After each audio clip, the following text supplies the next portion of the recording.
नमस्कार, आप देख रहे हैं खबर 100 में हूं आपके साथ राहुल मौर्य। आइए रुख करते हैं इस वक्त की बड़ी खबरों की ओर, लेकिन उससे पहले एक नजर हेडलाइंस पर। भोपाल में 4 दिवसीय मेकअप वर्कशॉप का हुआ समापन। मुकबधिर बच्चों को दिए गए मेकअप के गुर। मेकअप आर्टिस्ट अमित धुरिया रहे मौजूद। कुशाभाऊ ठाकरे का जन्म शताब्दी वर्ष। मध्य प्रदेश में भाजपा ने चलाई बूथ विस्तारक योजना। संगठन को मजबूत बनाने का रहेगा प्रयास। और मध्य प्रदेश में 24 घंटे में कोरोना के 9,385 नए प्रकरण आए सामने। 3,616 लोग ठीक होकर लौटे घर। प्रदेश में एक्टिव केस की संख्या 49,741।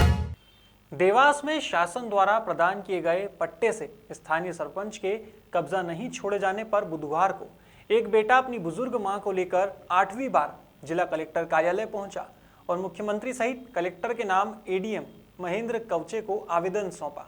आवेदन में सीताबाई ने बताया कि वे तहसील बागली के ग्राम बेहरी की निवासी है। उन्हें जीवन यापन के लिए शासन द्वारा पट्टा प्रदान किया गया था, जिसमें ग्राम पंचायत बेहरी के सरपंच और उसके पिता बद्रीलाल ने कब्जा कर लिया है। उन्होंने न्यायालय में केस किया था और केस भी जीत चुके हैं, लेकिन न्यायालय के आदेश के बाद भी गांव का सरपंच पद का गलत उपयोग करते हुए जमीन से कब्जा नहीं छोड़ रहा है। ऐसे में एडीएम कवचे ने आश्वासन दिया है कि आप बागली में एसडीएम से मिलिए, शीघ्र ही आपकी समस्या का निराकरण कर दिया जाएगा। सर, हम ग्राम बेहरी तहसील बागली बेहरी गांव से आए सर। हमारी ज़मीन ग्राम बेहरी में है सर। उसमें ग्राम पंचायत बेहरी के सरपंच ने जबरन मारपीट मम्मी को मारपीट करके कब्जा कर लिया सर। उस विषय में हमने कोर्ट में केस किया था। वहाँ से केस हमारे पक्ष में आया, वहाँ से जीत चुके। उसके बावजूद भी ग्राम पंचायत बेहरी का सरपंच कब्जा छोड़ने को तैयार नहीं है। कहाँ शिकायत की आपने? सर, हमने 5-6 बार एसडीएम कलेक्टर के पास भी आ गए हैं सर। ये 8वीं बार एडीएम महेंद्र सिंह कवचे जी सर से मुलाकात हुई है सर। अभी उन्होंने बताया कि आप बागली जाकर एसडीएम सर से फिर मिलिए।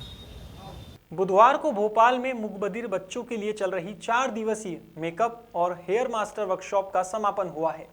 शहर में 4 दिनों तक बॉलीवुड सेलिब्रिटी और मेकअप आर्टिस्ट अमित धुरिया ने सांकेतिक भाषा की सहायता से मुकबधिर बच्चों को सौंदर्य और मेकअप के गुर सिखाए और साथ ही उन्हें आत्मनिर्भर बनाने का प्रयास किया।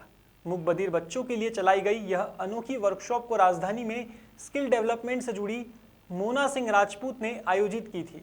मोना सिंह की पहल है कि मुकबधिर बच्चे रोजगार से जुड़े और रोजगार से जुड़ने के लिए उनके हाथों में हुनर की आवश्यकता बहुत जरूरी है। उसी को देखते हुए उन्होंने यह वर्कशॉप का आयोजन किया था।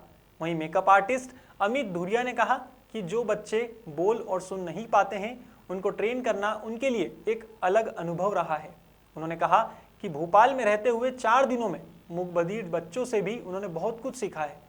मेरा उद्देश्य ये है कि बच्चे रोजगार से जुड़ें और रोजगार से जुड़ने के लिए उनके हाथों में हुनर की ज़रूरत होना चाहिए और हुनर के लिए उनको एक बहुत अच्छी प्रैक्टिस चाहिए और उस प्रैक्टिस करने के लिए एक अच्छा गुरु चाहिए, जो मुझे अमित धुरिया जी में दिखा।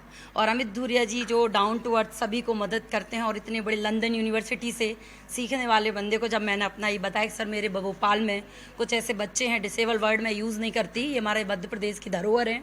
अगर इन धरोहर के लिए मैं एक छोटा सा कदम उठा रही हूँ तो मैं चाहती हूँ, आशा करती हूँ पूरा मध्य प्रदेश अगर एक हो जाए तो ये हमारी देश की धरोहर को हम संभाल के रख पाएंगे और उनको रोजगार का एक साधन दे पाएंगे। जी बिल्कुल सर, ये मेरे लिए फर्स्ट टाइम था कि बहुत सारे बच्चे ऐसे आते हैं जो लिख नहीं पाते हैं, जो बहुत ही मैं कहूँगा कि एजुकेशन के मामले में स्टार्टिंग से ही पीछे रहे हैं।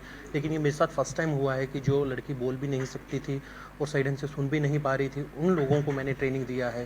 कि मेरे लिए भी गर्व की बात है एंड उनके लिए भी बहुत प्राउड फील हो रहा है कि उनको इतनी अच्छी एजुकेशन मिली है एंड कि 4 दिन के अंदर मैं उनसे बहुत कुछ सीख पाया हूँ कि अगर सुन नहीं पा रहे हैं और अगर आप बोल नहीं पा रहे हैं, फिर भी आप कितना अच्छा एक्सप्लेन कर रहे हैं और कितना अच्छा उन्हें समझा पा रहे हैं। सर, उनको समझाना कितना चैलेंजिंग रहा आपके लिए? सर, चैलेंजिंग तो बहुत रहा था, लेकिन मैं थैंक्स कहना चाहूँगा मोना मैम का एंड उनकी टीम में से कि वो उनको पहले स्टार्ट उन्होंने किया था। बाद में मुझे भी आइडिया हो गया था कि इनको ये चीज़ें समझ आ रही है एंड मैं भी उनसे पूछता था कि कहीं आपको गलती तो नहीं लग रही है, अगर मैं लाइनर लगा रहा हूँ तो कैसा सीख पा रहे हैं, तो बताना मेरे लिए थोड़ा थोड़ा आसान होता गया था।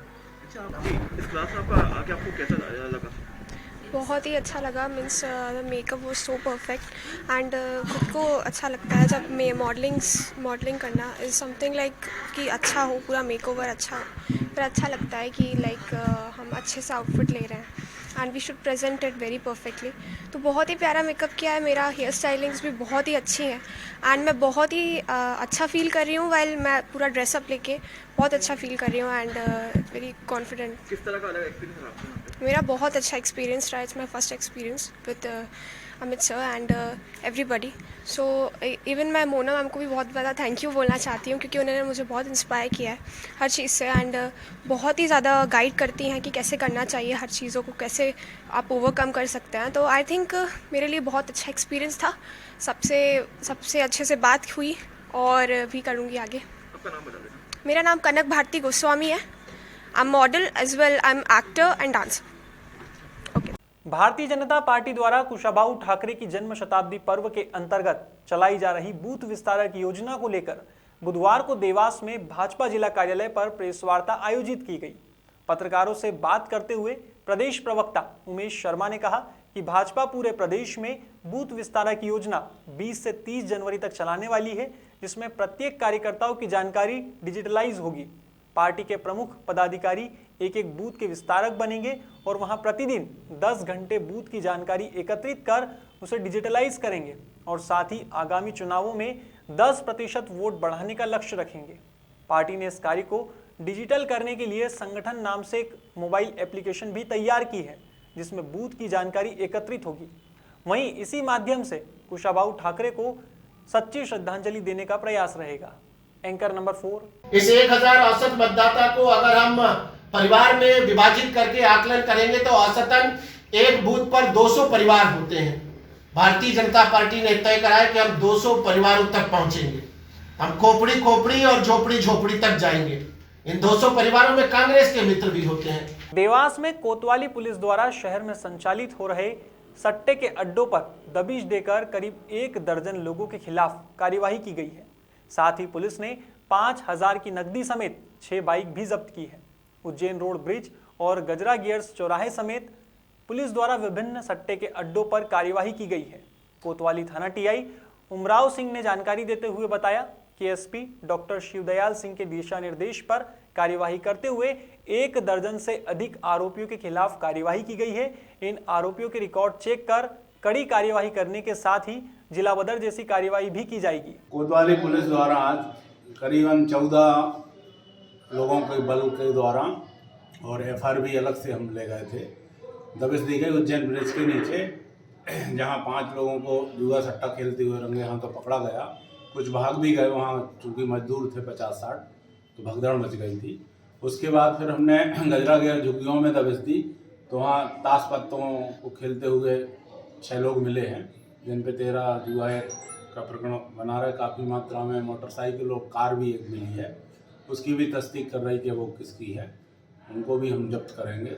गुरुवार को मध्य प्रदेश के गृह मंत्री नरोत्तम मिश्रा ने मीडिया से बात करते हुए कोरोना के क्षेत्र में जानकारी दी है।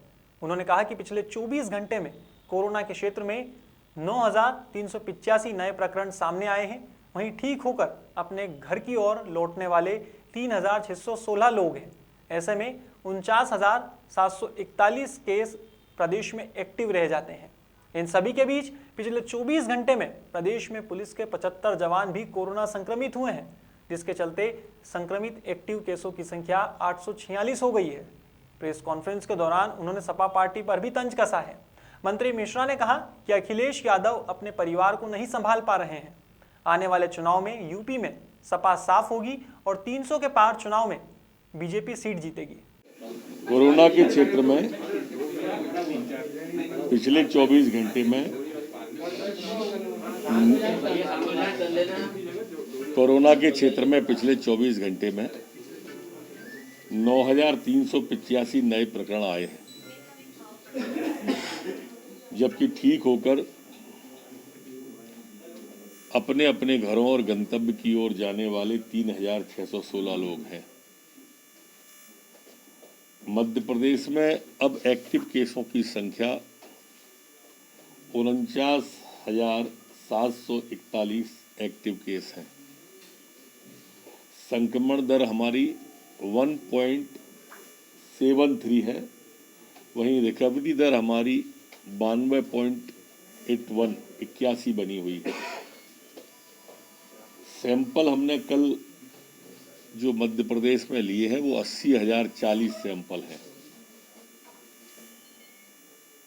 पुलिस के जवान हमारे कल 75 संक्रमित हुए हैं। ऐसे पुलिस के एक्टिव केसों की संख्या 846 है।